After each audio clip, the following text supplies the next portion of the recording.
Good day everyone, this is Enraged Eggplant and welcome to Dungeons and GURPS. In this video I'll talk about some conversion pitfalls and how to get into the correct mindset to convert content to GURPS. This does not apply to D&D exclusively, but is relevant when converting anything from any system or medium. If you have been interested in any GURPS conversions, be it D&D, Warhammer 40k, Star Wars, or anything else, you probably know that you cannot find anything definitive. There is always multiple versions of everything floating about, some with minor differences and some have nothing in common. And that's absolutely okay, because due to GURPS being, well, generic and universal, no game is the same, and every GM runs their game in their own way, be it tone, power level, genre, or a combination of thereof. You might even see fans arguing about what version is the correct one. I find that silly. If anyone tells me that they would do one of my conversions differently, I'd be like, go ahead and do it. Not in a passive-aggressive way, but in a genuine way. Of course, if I think that the suggested way fits my own vision better, then I'd fix my conversion too. There's always enough room for improvement. You might have seen people devise formulas to convert, for example, D&D stats to GURPS, and I find that absurd. I believe that the main pitfall of conversion is converting the numbers.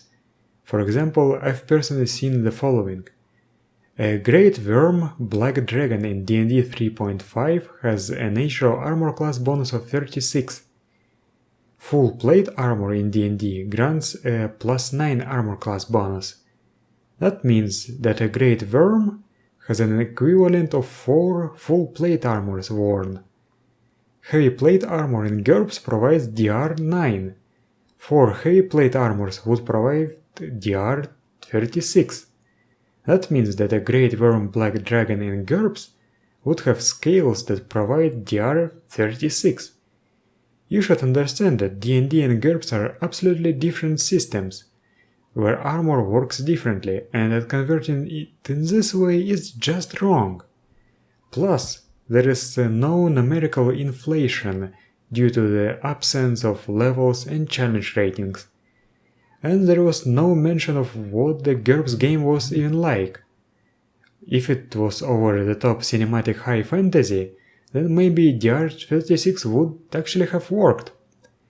If that was intended for something more grounded, like the games I run, it definitely would not.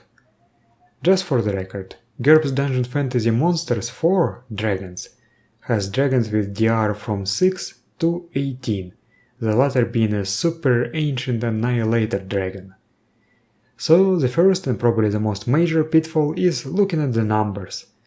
The second, I think, is trying to convert the exact mechanics. I've seen people convert spells from D&D and some other sources, such as Dominions 5, and trying to get everything literally the same as in the source material. For example, get the range to be 25 feet and try to make it scale. Or, for example, make an exploding fireball, force the victim to roll against dexterity to take half damage.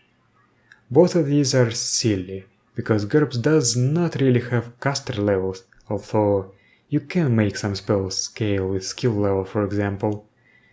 And GURPS and D&D work with different granularity in combat.